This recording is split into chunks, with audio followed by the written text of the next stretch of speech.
The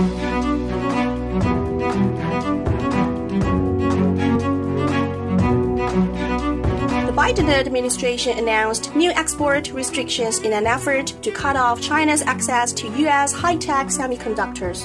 These restrictions are part of the design that was carefully planned and systematically pushed by the U.S. government to curb China's technological rise at the expense of global semiconductor companies and U.S. chip firms that benefit greatly from the vast Chinese market. Hegemony. Washington's recent restrictions on the sale of chips and chip manufacturing equipment to China are an act of technological hegemony that hurts multinational companies around the world, while wreaking havoc on the highly globalized semiconductor supply chain.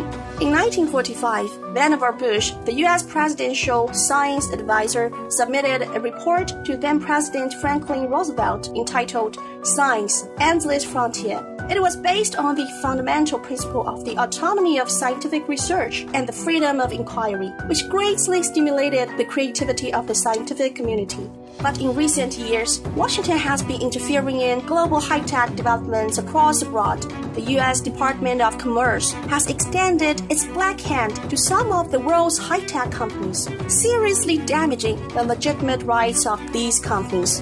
In September, the U.S. DOC asked TSMC, Samsung, Intel, GlobalFoundries, Micron, and other semiconductor companies to submit confidential business data such as inventory, orders, shipments, and capacity, and answer a large number of sensitive questions. If some companies do not respond to the request, U.S. Secretary of Commerce Gina Raimondo threatened that the U.S. government will use the Defense Production Act or other tools to force companies to submit these reports.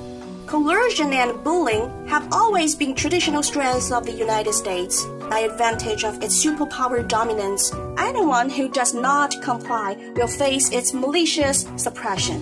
To achieve hegemony, Washington clearly does not care about undermining faltering globalization or putting the global semiconductor industry and supply chain at risk, thus revealing how reckless this declining overload is in its attempts to salvage its weakening position. For a long time, the United States has arbitrarily imposed sanctions on Cuba, the Democratic People's Republic of Korea, Iran, Venezuela, and other countries, willfully provoked trade wars against many countries, and recklessly suppressed multinational companies such as France Alstom and Japan's Toshiba, as well as high-tech enterprises of other countries. No other country in the world but the United States is capable of imposing such widespread economic coercion on a global scale. What the United States is doing is both absurd and appalling. Havoc. Restrictions on semiconductor exports will intensify global geopolitical competition in the semiconductor industry and impede global economic recovery and innovation growth. The U.S. uses export controls as a tool of political repression and economic bullying, which not only hinders normal economic and trade cooperation between U.S. and Chinese enterprises, but also seriously disrupts global industries and supply chains and undermines the international economic and trade order and free trade rules. Whatever development path the United States chooses, it should abide by the rules of the World Trade Organization and the principles of openness, transparency, and non-discrimination, and should contribute to the security and stability of global industry and supply chains. It is the responsibility of great powers to advocate and actively promote sound, fair, and equitable international competition.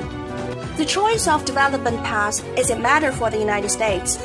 But it is not just cause to suppress China's chip industry through economic coercion. The U.S. bill bucks the trend of our times. Attempts to block the path of others will only end up blocking their own path. This is not alarmist talk, but the trend of history.